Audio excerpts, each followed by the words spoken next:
Welcome to our English news edition. These are the headlines. The President of the Republic, Abdelmajid Tebboune, decides to raise the financial aid for university students up to 2,000 Algerian dinar monthly as he chairs the Council of Ministers meeting. The President of the Republic decides to help the affected farmers by drought with providing seeds and fertilizers for free. He also orders to carry out a census follow-up and assessment operations of the decisions taken in this meeting.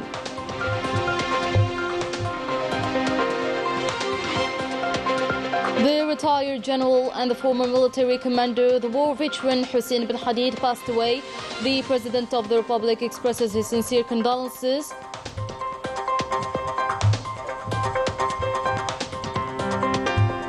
And Algeria strongly condemns terrorist attack targeting the Interior Ministry headquarters in the Turkish capital and calls to continue to combine regional and international efforts to fight all forms of terrorism.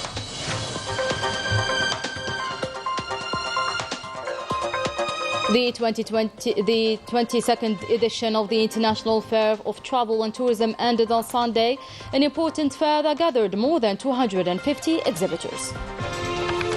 Those were today's headlines. First of all, the President of the Republic, Abdelmajid Tebboune, Commander-in-Chief of the Armed Forces, Minister of National Defense, chaired a meeting of the Council of Ministers on Sunday to discuss the draft law on the fight against forgery and the use of forgeries, as well as presentations concerning several sectors. Let's have more insights about this meeting with Rania Labhari.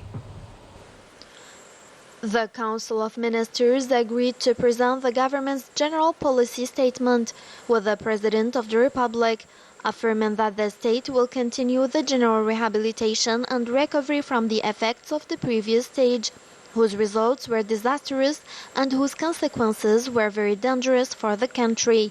In order to further organize the religious sector, the President of the Republic ordered the preparation of the basic law for imams, which will include a review of their wages and the allocation of job housing for them in all major mosques in the provinces or through new residential complexes, taking into account the nature of transfers and their profession. Regarding the University Entrance Assessment 2023-2024, the President of the Republic ordered the raising of the scholarship for university students from 1,300 dinars per month to 2,000 dinars per month.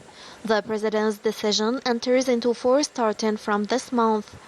The President of the Republic appreciated the qualitative leap in the higher education sector, especially with regard to its contribution to enhancing national production.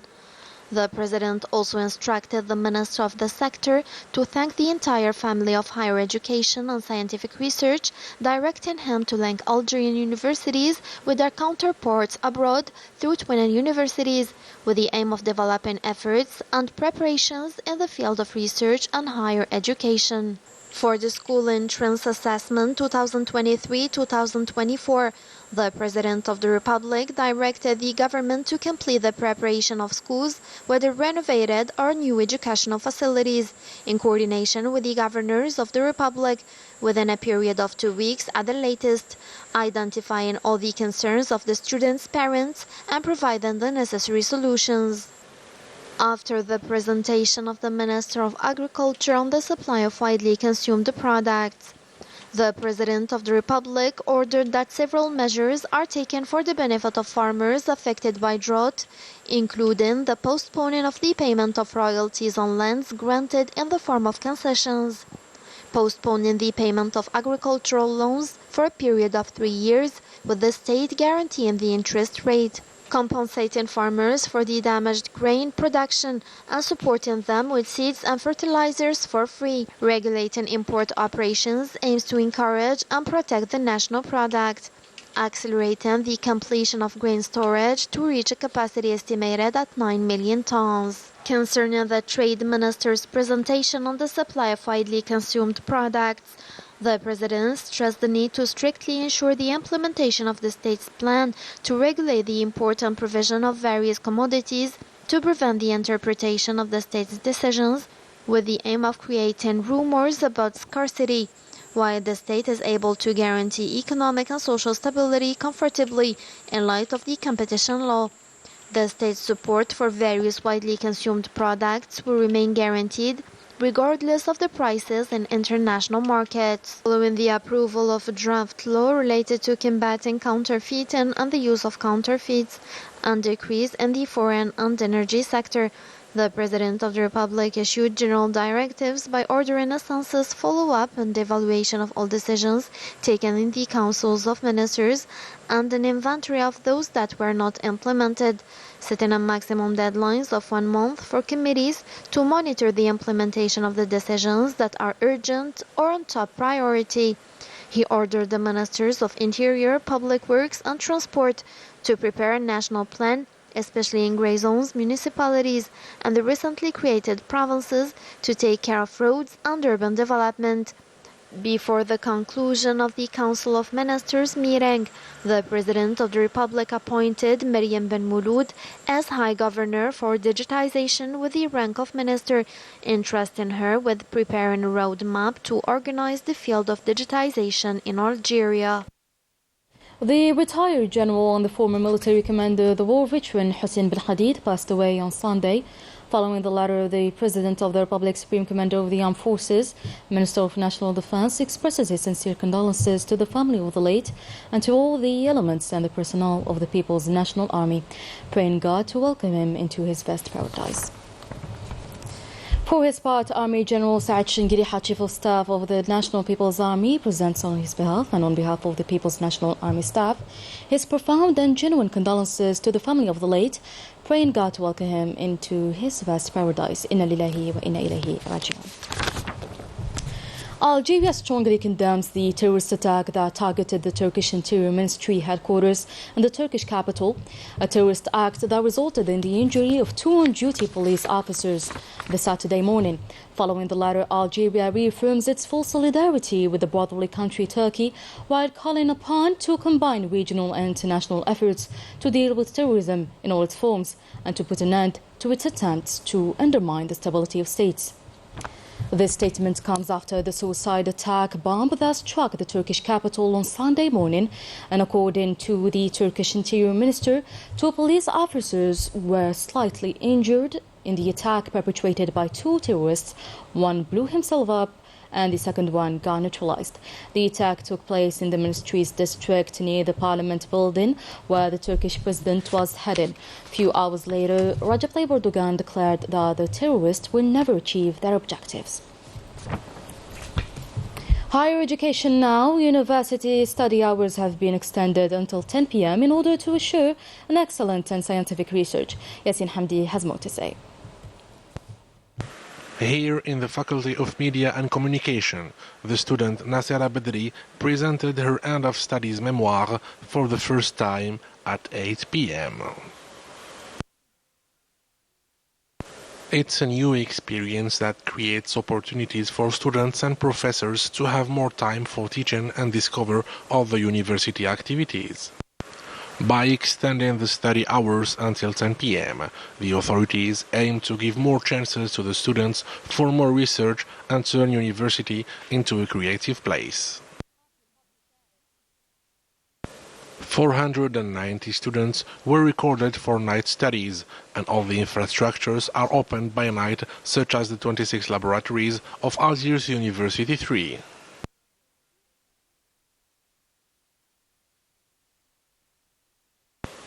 With this new operation, the universities will improve their academic and scientific research.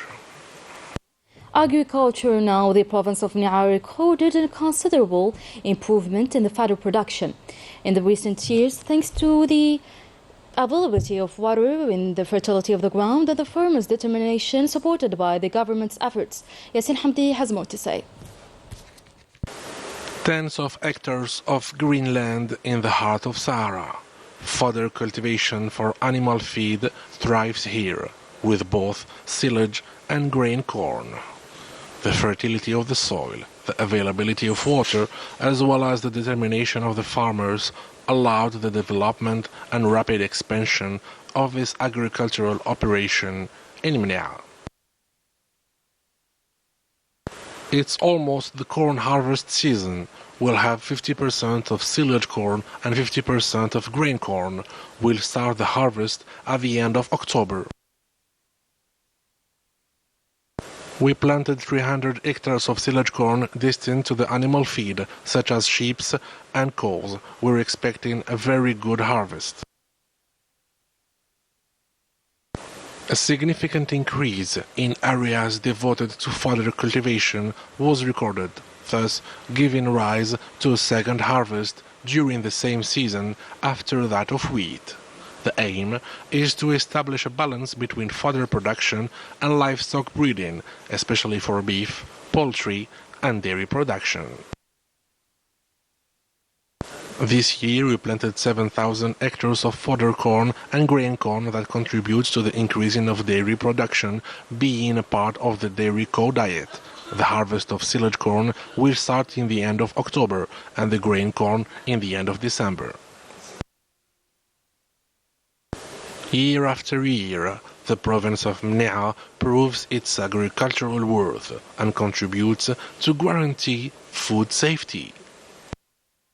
Cooperation. The President of the National Council for Human Rights, Abdelmajid Zalani, received on Sunday the Vice President of the Saudi Commission for Human Rights, Hisham al-Sheikh, and the delegation accompanying him. Hisham al-Sheikh was also received by members of the Legal Affairs and Freedoms Committee of the PNA. The meeting was an opportunity to exchange expertise and ways of strengthening bilateral cooperation in the field of human rights. The 22nd edition of the International Fair of Travel and Tourism ended on Sunday. CITAV gathered more than 250 exhibitors, including 30 foreign ones. The event was an opportunity to promote Algeria as a traveling destination, notably Saharan tourism. Story by Manal Mafa. The 22nd edition of the International Fair for Tourism and Travel wound up after 4 days, after being an ideal ground for creating links and partnerships between national and foreign operators eager to promote new destinations. We travel a lot to Algeria. Our next plan is to promote and help discover the Saharan tourism, as we received a huge number of requests from our Greek population wanting to discover the vast Algerian south. We held several meetings with Algerian and foreign partners to sign memoranda and partnership agreements, notably with Venezuela, Cuba, and Mali. Innovative formulas have made their way into the tourism sector in the recent years as a reliable and sustainable tourism product. I am here in this fair to support the concept of guest houses. In France, we are among the people who launched the concept of receiving tourists in our farmhouses. CITAV successfully marked the participants as it was a safe space where they can exchange point of views, experience and culture and learn more from each other. It was a rich experience which allowed us to create more links and offer this space to our operators to exchange our experience, as it also represents a form of tourism as well. Further promoting these good qualities perceived through the CITAV fair has given a new impetus to the national economy and the sector of tourism. Heading to the French capital now, where the Grand Mosque of Paris celebrated the Mawlid Nabawi Sharif in a festive atmosphere. A competition for kids took place. The winners received gifts from the rector Shamsuddin Hafid. Let's listen to what he had to say. C'est une tradition. Chaque année nous le faisons. It is a yearly tradition. We have a lot of kids learning the Holy Quran and try to follow the guidelines of our Prophet, peace be upon him. This was mainly the yearly message of the Paris Grand Mosque on the occasion of Rabi' al-Awwal, the birthday of our Prophet, peace be upon him. Date d'anniversaire de notre prophète Mohammed sallallahu alayhi wa sallam. On the international scene, the Polisario Front reaffirmed that the legal proceedings that it is leading at the Court of Justice of the European Union to put an end to the illegal exploitation by the Moroccan occupier of the natural resources of the Western Sahara is based on the firm foundations of the judgment of 2016, on which it was decided that Western Sahara and Morocco are two separate territories. In Palestine, the president of the Palestinian National Council, Rabhi Fattouh, strongly condemns the crime of the execution of the young Palestinian Mohammed Jibril Romana. On Friday evening, the martyr was shot by the bullets of the Zionist occupation, a crime among many others which are receiving the silence of the international community. That was it for today's Night News. Thank you so much for watching. See you soon.